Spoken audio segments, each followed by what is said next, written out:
How's everybody doing? Doing good? I'm doing good. Yeah. Happy birthday. Thank you. I just turned 21. Like, I'm so excited. I've been looking forward to 21 my whole life, and now it's here. No, actually, I turned 71 today.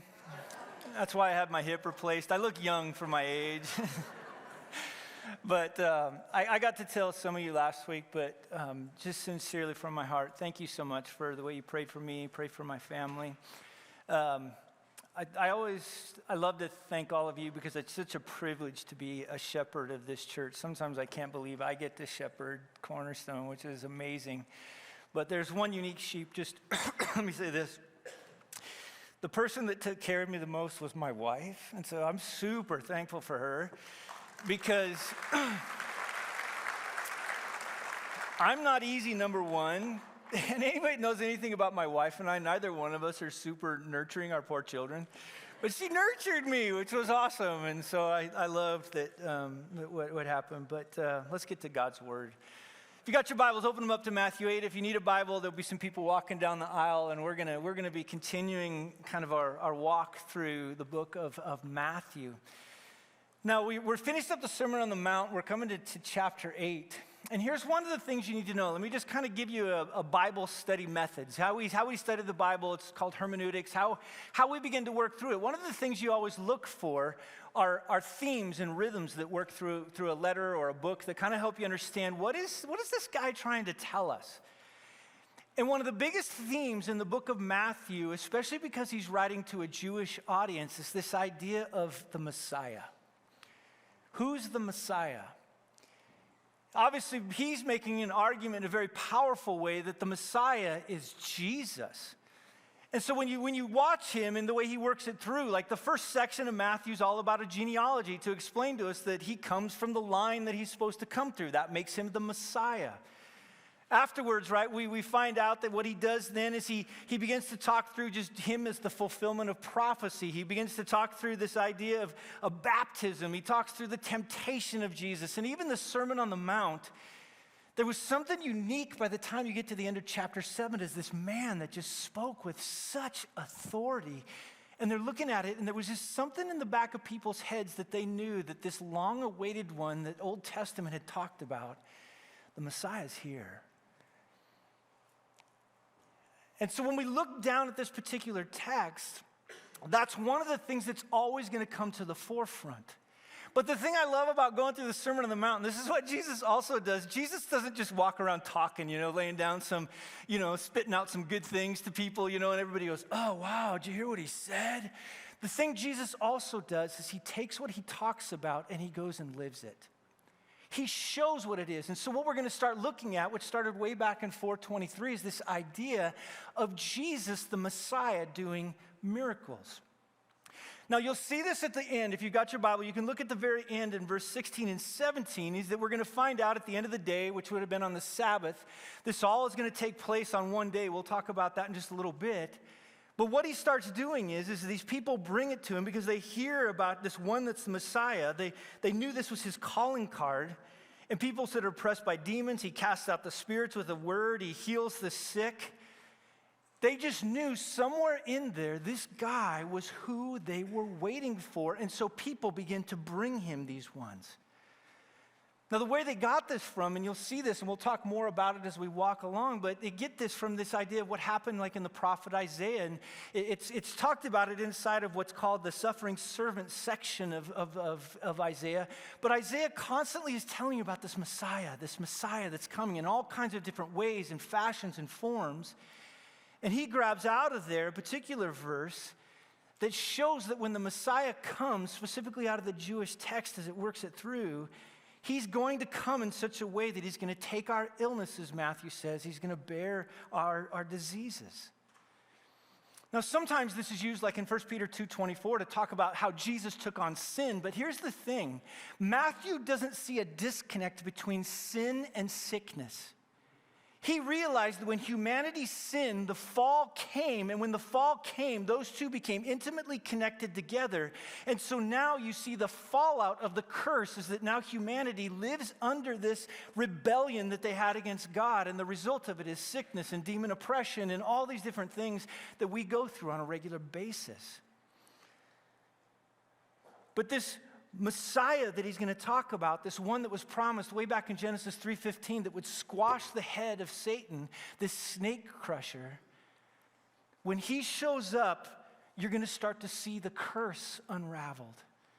And it's not just going to be in the way that Jesus would heal people and the way that he would come in and calm storms and the way that he would engage people. We know that the greatest act that he was going to eventually come to is when he died on the cross, where he defeated sin, he defeated Satan, and then 3 days later he defeated death, meaning he didn't just kind of unravel the curse. Jesus was coming to completely abolish the curse, and we all know this, those of us that are followers of Jesus. He's coming back one day, and we will no longer live under the curse.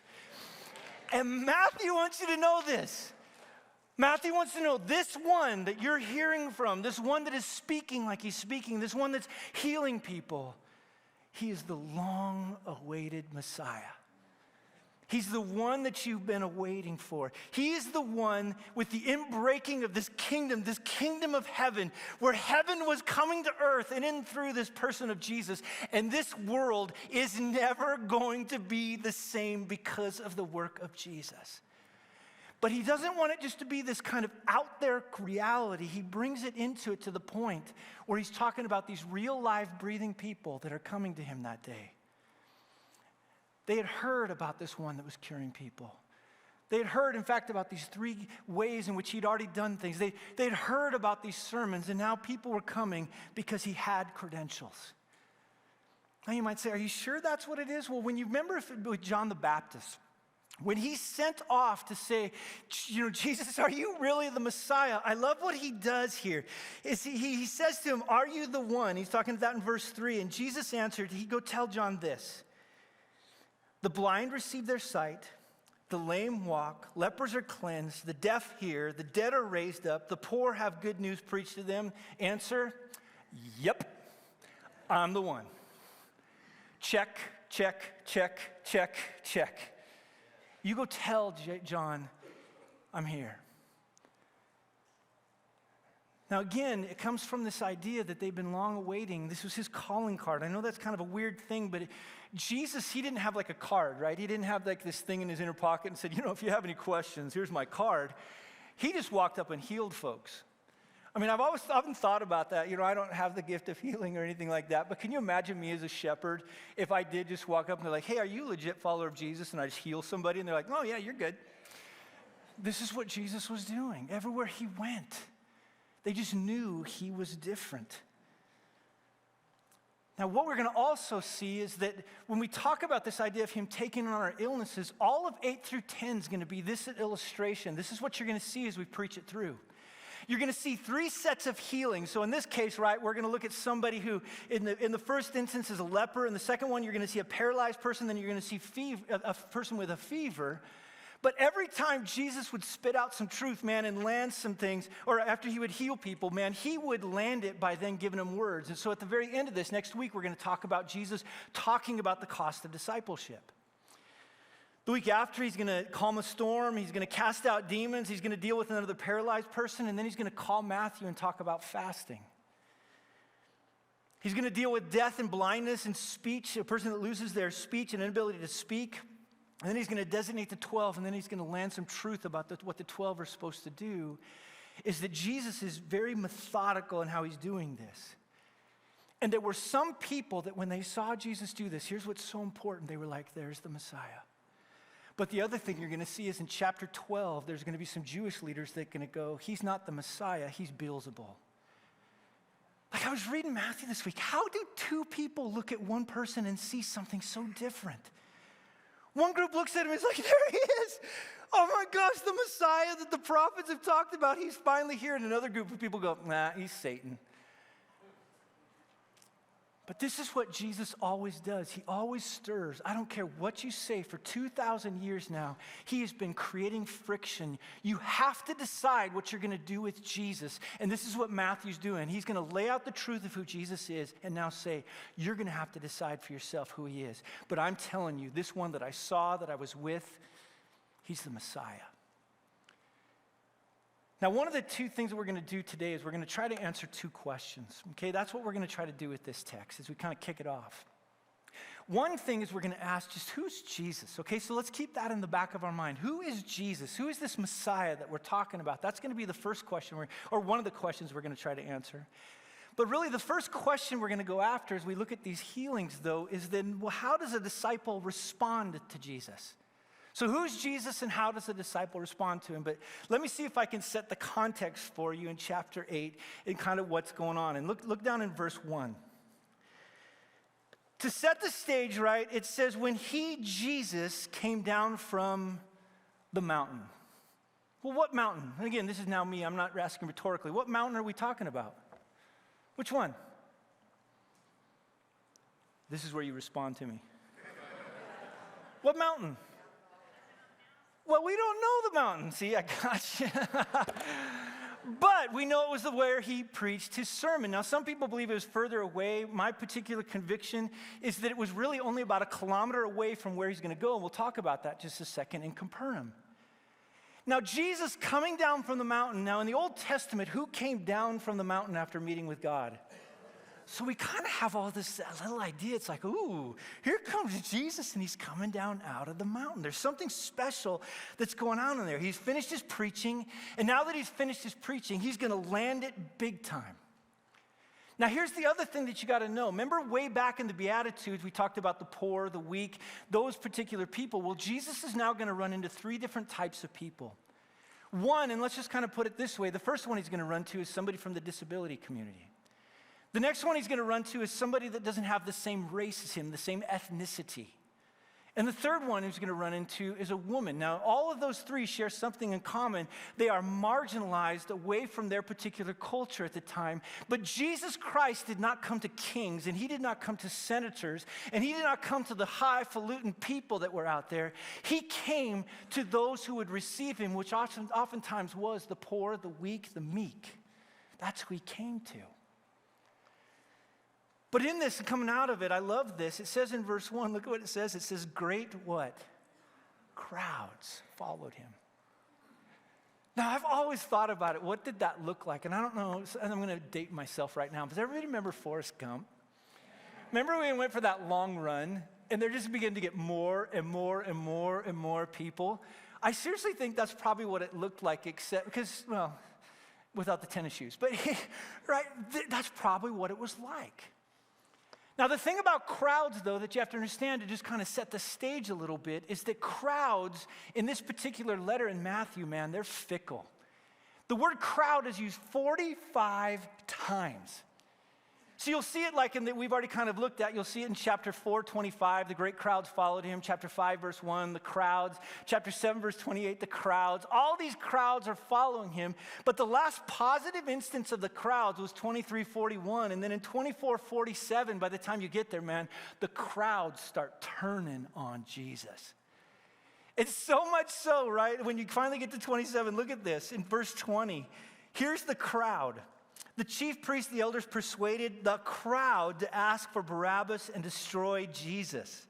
So when Pilate, verse 24, saw that he was gaining nothing, but rather the riot was beginning, he took water and washed his hands before the crowd, saying, I'm innocent of this man's blood, see to yourself. And here's one of the things that we need to know. Crowd does not equal disciple. Just because you're here this morning and part of the crowd does not mean that you're a disciple of Jesus.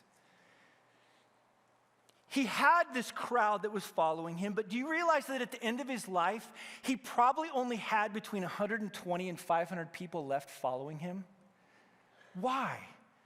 Because they didn't know what to do with Jesus. And so there's where it is. All these people coming in. There's these spectators that are there that are not authentic followers of his. He's headed off to this city called Capernaum, which is up on the northern part of the Sea of Galilee. His own city, kind of the place where he was kind of now maybe his home base in what he's doing. And as he's walking along comes Matthew and he says, "Behold." Now here's where we're going to start talking about how people respond to Jesus. How should we respond? Now the word behold, as you know, if you were to kind of look inside of the Greek, it kind of means, to put it in our vernacular, dude, you got to check this out. Or maybe another way of putting it is, you will never, ever believe this. Behold, man. Behold what? Well, the first two words after it is, behold, a leper. Now, for us, sometimes a leper is a little bit hard to understand, but as Jesus is walking to Capernaum, one of the things you need to know is on the outside of almost every town was a leper colony. Now, this leper colony was where it was, and the reason that this was taking place is because there was no disease like leprosy that's found inside of the Bible. It was something that was fearful, it was horrifying.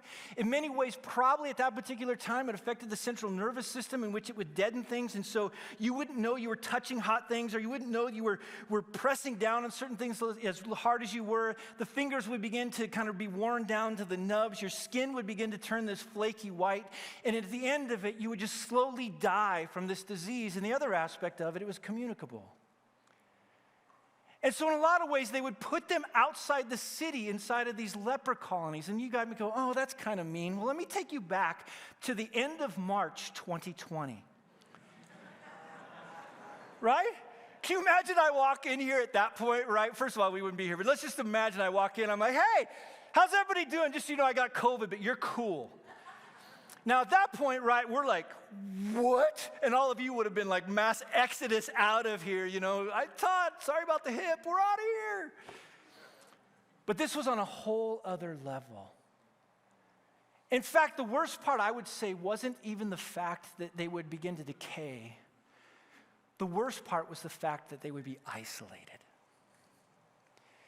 Now, if you could put yourself in this man's shoes, this leper, he is isolated, he is sick. And if you've ever seen somebody in this position before, they're desperate. Now, in the book of Mark, we find out, and even here, we find out that he comes to Jesus. He doesn't just come to Jesus, but he kneels before him and says, Lord, if you will, you can make me clean. Mark has much more of this idea of him desperate, and Jesus almost like, hey, dude, whoa, chill, back off. But here's what we learn about what disciples need to come to Jesus with. And here's the first one. The simple fact that this leper came to Jesus is powerful. See, in the book of Leviticus, this is the point. They were to be set aside from other people. They weren't to come in amongst the people. And so when they read this, especially when people know it, and they watch this person just come to Jesus without crying out like he does in Leviticus 13:46, that we're unclean, everybody there would have been absolutely shocked that this leper just walks right up to Jesus. It would have been crazy. But here's what I love about that. Who we are as disciples, how we come to Jesus, is we come to him with absolute confidence. This guy as a boy, this guy growing up where he grew up as a Jewish man had known for years and years, when this Messiah comes, you can have confidence. He can do whatever he wants to begin to change people in regard to sickness, their health, their possession by demons. You can come to this guy, and we just see this inside of it. This leper is not screaming unclean. He just walks right up to Jesus.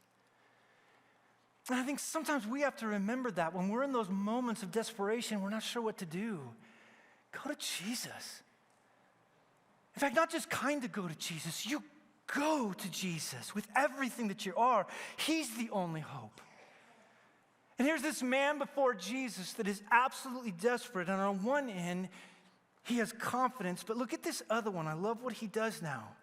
It says he knelt before him saying, Lord. On one end, he's confident, but on the other side of it, we see this. Not only are we confident, but man, we're reverent. For years and years, he had heard about this Messiah that was coming, and he wasn't to be toyed around. In fact, by the time Matthew's writing this letter, this combination of kneeling and calling someone Lord was to actually acknowledge their deity. This man in this moment understood who Jesus was. And here he is, this man covered in flaky white skin with nubs for fingers, potentially even on the edge of blindness, just standing before the King of Kings and Lord of Lords in absolute reverence, just foreshadowing what it meant to be a disciple of Jesus. And not only did he do that, he says to him, I love this word, if you will. If you're willing. I think if I would have been desperate, like, dude, you gotta heal me. Please do it now. He doesn't do that. He just says, if you're willing. It's this sense in which now he was coming before him with absolute humility. I know who you are. I get the Bible has talked about you for years and years. You held the right within your hand to do whatever you want, and here I am before you, kneeling before you, acknowledging you for who you are. And he just says, if you're willing. And then he says this statement after it, you can make me clean. This last Tuesday, we prayed over some people just come in, and we do this kind of a Tuesday every month, and we get together with people. And one of the things that I'm always praying about and thinking about before I go pray is that the God of the universe that spoke everything into existence, it says that Jesus is not only all things created by him and for him, but in him all things hold together. That means every single molecule inside of our body, Jesus is the one holding them together. If Jesus wants to, he can rearrange those molecules however he wants to take somebody who is disordered, like it talks about in Genesis 1, when God came upon this creation that he's about ready to spin into existence that's disordered. And with the speaking of his word, he brings everything into order. And this is what this blind man do. I know who you are. You just speak the word, and I know I can go from disorder to order. I can go from unwhole to whole. If you're willing. Now again, I can just imagine everybody still backing up, where it's like, I don't want that disease. And here's Jesus just standing before him. So we know that if you're someone that's approaching Jesus, we approach with confidence, we approach with reverence, we approach with humility. But he had faith.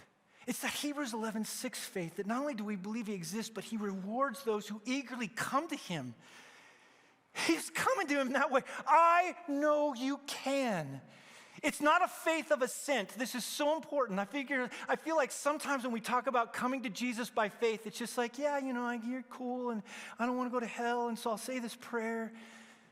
That's not faith.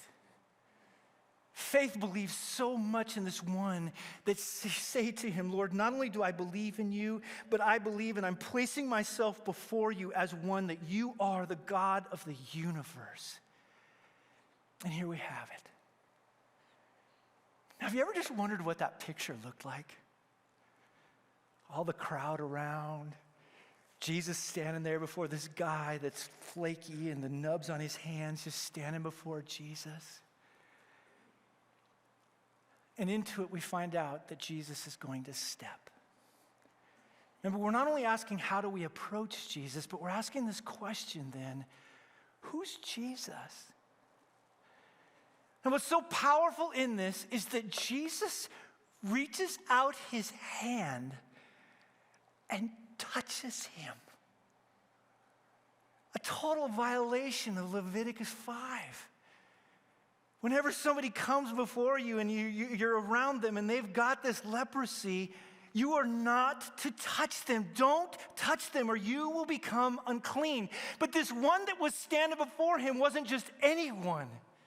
He was the one that everything that he touches, he makes clean. The moment you bend your knee before Jesus and you come to him by faith, you are made whole because of the work of Jesus. And here's Jesus, and he just touches him. Who does that at that time? I found 2 quotes from the Talmud by 2 rabbis, and I totally understand where these dudes are coming from, but I laughed about them. Here's the first. This is what one guy says.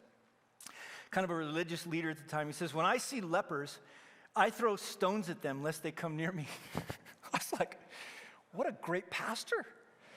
You know, can you imagine next time you come to me and you're like, hey, Todd, I got a problem. Don't make me throw this rock at you. No, don't you make me. Like, wow, who doesn't want that? Rabbi, thank you. Here's what another one said.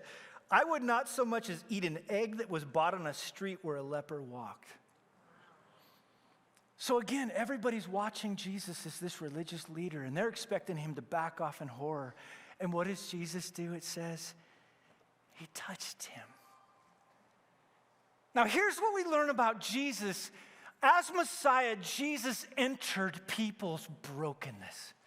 Aren't you so thankful that as a broken human being that you know you are, if you're a follower of Jesus, Jesus entered your brokenness. He didn't shy away. He went directly at the curse of sin. He entered into the pain of this man to show that not only can he cure this man, but he has the ultimate cure that he was going to demonstrate on the cross and in the tomb to overcome every aspect of the curse. And I was just thinking how long it had been since somebody that was whole, that was clean, had touched him. What's crazier is he probably couldn't even feel it. And here he is sitting there with the Messiah touching him. And what does Jesus say? I will. I'm willing. Who says that? No human says that. But the one who is truly human and truly God says that. The one who spoke the universe into existence speaks. What does that mean about Jesus? Not only does he enter people's brokenness, but Jesus acted with absolute authority. There is nothing in this universe that Jesus does not control. Everything, and it's expansive, however big the universe is, everything is under his reign and his rule. And there's Jesus standing before him just saying, I'm willing. Another testimony that only God speaks this way. But there's the other thing. We start to see God's heart for humanity. It was loving. And then he says those words, be clean, and immediately his leprosy was cleansed. What did that look like? I mean, on one end, right, if I was going to heal somebody, and I don't know if you've ever watched TV and kind of seen people on TV doing the whole faith healing thing, and I'm not trying to pick on them, but generally they're like, in the name of Jesus, and they go through all these different things. I mean, I was somewhere one time and I was preaching, I get done preaching, and they had a healing service after, and everybody's yelling and screaming, and what does Jesus do? He just says, be clean. No screaming, no dramatics. He just touched him and said, be clean. And later on, the leprosy was cleansed. No, immediately. What did that even look like? Can you imagine the guy as he's feeling it, his nubs start to grow out again? And he's like, wow, that's different. The flakes start to drop off his skin. He looks like just baby skin all over him. Everyone around must have been like, okay, not normal. Strange. Cool, though. But Jesus just spoke. And here's the thing we learn. Not only does Jesus enter brokenness, not only does Jesus act with authority, but Jesus alleviated the effects of the fall. Now listen to me. He is going to completely demolish the effects of the fall later on, but he's giving this little foretaste of what it's going to look like, no matter what stands in his way. Here's the thing you need to understand about Jesus. Nothing can stop him. He is the unstoppable God. And he steps in this moment, and this leprosy that had this man in absolute horror, in loneliness, he removes it. Then we find out, if you look down In the next verse, verse 4, he says, see that you say nothing to anyone. Can you imagine that? Oh yeah, no problem. I'll keep my mouth shut. Now there's a reason why though. The reason why has everything to do with something he said earlier in chapter 5 on fulfilling the law. Jesus did not come to abolish the law. He came to fulfill the law. And God's word has a process for when somebody then has a skin disease like we're talking about with leprosy. There's something that we're supposed to go through. In this particular case, he says, I want you to go show yourself to the priest and offer the gift that Moses commanded. In other words, Jesus was not abolishing the law. He says, no, I want you to fulfill the law. Go and fulfill the law. Now, on one end, you might think, yeah, dude, just go fulfill the law. But here's what he would have had to have done. The moment Jesus heals him, he would have to go to a priest, but priests are down in Jerusalem. To walk from Galilee to Jerusalem would have taken a few days. By the time he finally gets to Jerusalem, he's got to chill there for 8 days to make sure he's clean. And then he's got to walk back to Capernaum, and he's got to now come back to his family. I would have probably looked at Jesus too and said, hey, you know, God's gracious and good. I think I'm just going to do my thing, if you know what I'm talking about. And we find out in Mark 1, he does just go and blab. But here's the thing. Never do we exit the truth of God's word, ever.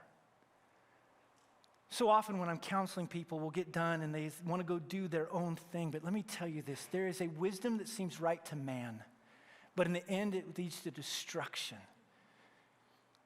Jesus says, go and live God's wisdom. I want you to go and do it because I want you to give proof to the priests. I want you to give proof to people. I want to not only restore you in a cool way to God, the Father, I want to restore you into your community, and this is the way God has called us to do it. Even at inconvenience, even though it costs you, I want you to follow God by faith. So what do we learn from Jesus? He freed people to fulfill the law. He freed them to love God with all their heart, mind, soul, and strength. He freed people to love their neighbors themselves. He's going to free them in such a way, not to abolish the law, but to live out the reality of the law, to fulfill it from the standpoint of what Paul talks about in Romans 13:8, is that now the one who loves his brother is the one who fulfills the law. Jesus says, that's what I'm doing. Now, we'll see this as we move along. It wasn't just him. We're going to talk about a centurion, and I'm not going to go through a whole lot of it. But this centurion, again, would have been one that comes up to Jesus, and he would have been absolutely hated by the people. He would have been despised like the leper. He would have been probably someone who was a Gentile or potentially even a Samaritan, which was kind of a half-breed between a Jew and a Gentile. But worst of all, he was a soldier.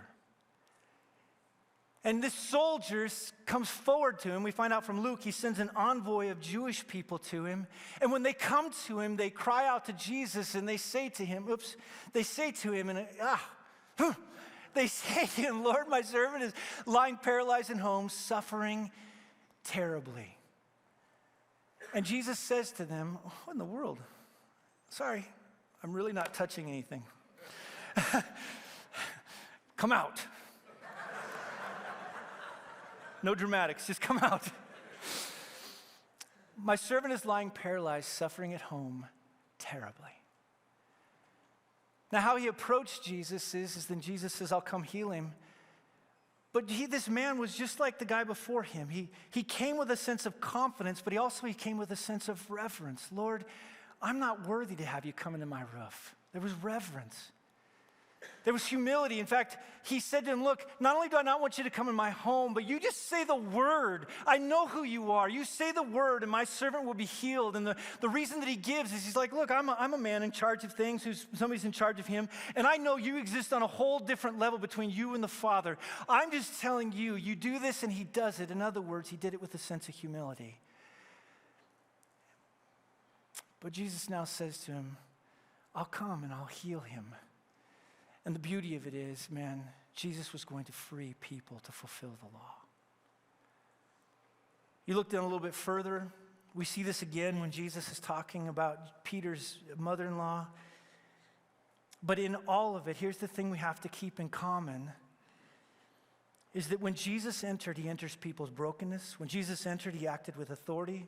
When Jesus entered, he alleviated the full effects of the fall. When Jesus entered things, he freed people to love like we're intended to love. This Jesus, this Messiah, he's on a whole other different place than we are. But what does this mean for us? Well, I want to finish this kind of thinking through those four things, and I'm sorry I'm not going to be able to go into the centurion here. Dang it, I'm running out of time. But for these four things that we're talking about, what Jesus did, he did it for a group of people that I think is important to understand who it was. One is he did it for the disabled community. If you want to know why Cornerstone has such a heart to engage the disabled community, I will say this, because that is the heart of our Savior. We are to be God's people who are to enter into people's brokenness like Jesus is. We're to enter into an authority. We are not Jesus, but we've been granted authority based upon the Great Commission to enter into these places, not just to be there, but to alleviate the effects of the fall.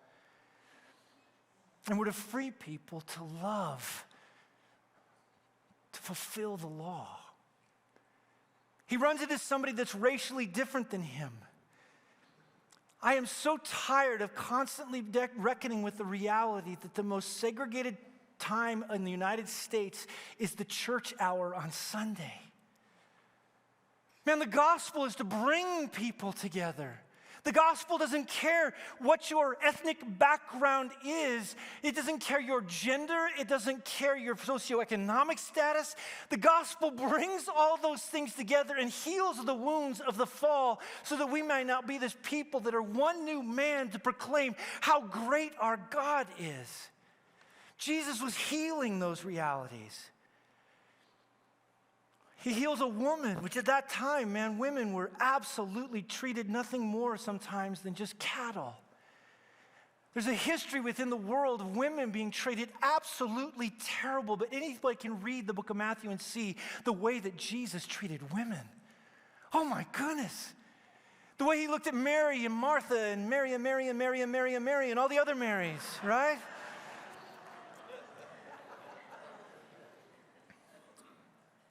In a beautiful way, these ones that were relegated to second-class status, he lifted them up.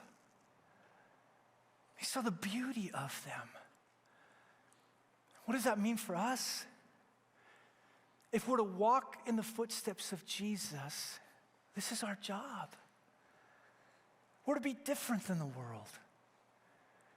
We're to step into people's brokenness. We are to go in with that authority. We're to alleviate the effects of the fall. We're to step in and free people to be able to fulfill the law, to love God and love people with everything that they are.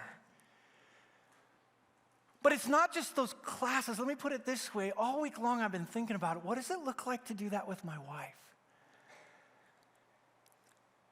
I mean, she's not as broken as I am, but what does it look like to enter into her brokenness? What does it look like to act with an authority that God has given me to bring goodness and wholeness to bear inside of her life? What does it look like to alleviate the effects of the fall with her? What does it look like to free her to love God and love people and fulfill the law in a powerful way? What does it look like with my children?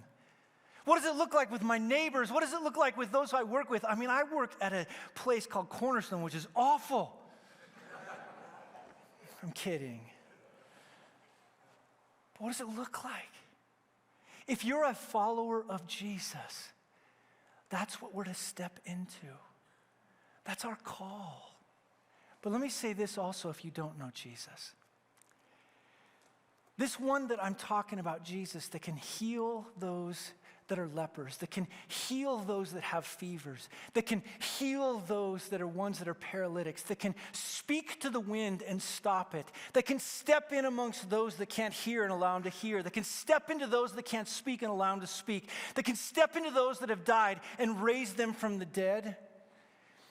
That Jesus came and he died and he defeated sin, rebellion against God. He defeated the works of Satan, 1 John 3.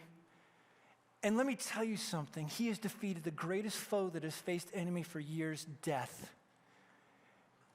What is your response to him? you come with confidence that he can make you whole. He can save you. You come reverently understanding that he's not your buddy. He's the God of the universe. You come as one believing wholeheartedly that he can make you whole with humility. But you come by faith believing Jesus can change you. If you're not a follower of Jesus, I would say this today. Like this man that we looked at that was a leper, today's a great day to bend your knee. Come to that one, express who he is, the true Messiah. And let me tell you this, you will be saved, and you won't just be made whole potentially on a physical level. Jesus Christ will bear your sin. You will bear it no more. You will stand right before God the Father. You will be given the Holy Spirit. You'll be transformed into a person you never imagined you could be. And you will live with confidence knowing that because the Holy Spirit is inside of you, you have an inheritance that is so much greater than this world has to offer when Jesus Christ returns, not as the humble servant, but as the King of Kings. Bend your knee today. And here's the last thing. This last 4 weeks with this whole weird hip thing, I am so ready for Jesus to come back, right? But we got work to do. We got work to do. In a little bit, we're going to hear about somebody that is doing work amongst those that are not like us, those that have a Muslim background. Let me just say this. The gospel doesn't just save good old Americans. The gospel saves all kinds of people, including those from Muslim backgrounds. And so what we're going to be doing here in a little bit is we're going to shut down the feed because we're going to talk about some sensitive stuff. I'll let Mike talk about that in a second. But Cornerstone, aren't you glad Jesus is King? And all God's people said, Amen. God bless y'all.